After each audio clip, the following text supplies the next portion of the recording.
after 3 days kwenda honeymoon nikatoroka niki Etondo ni wana dakinya levi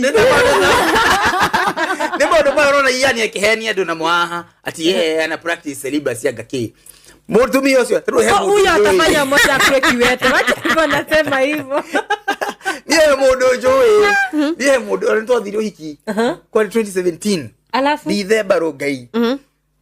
Omundu ayatako tendeti. Muze tendeti. Muze agiko hiki. Kube yeye ile pale hakuwa meinini. Hakuwa medhigitha. Dhigidhi hakuwa meonja asali. Ona hatiari. Hatia tena hatiari todururi yale. Oria ale na gisagike hima. Okay, na sio ndio wanawake kulingana na online. Tutiene ke mwenda ga inywe. Wanasemanga experience, performance above every other thing. Now, mzee tendeti baadhi honeymoon.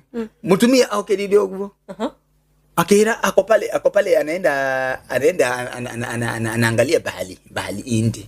Anaangalia Indian Ocean. Mutumia gari de baadhi na yukara irofi ni korarora. Okay, arora todo niona mimi siwezani.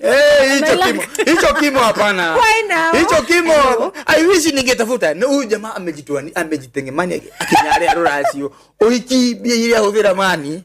Kinya akuage maroni. I would blame it on the church. The church and the counseling church. And the process that they take them. Rasa just Neza blame water.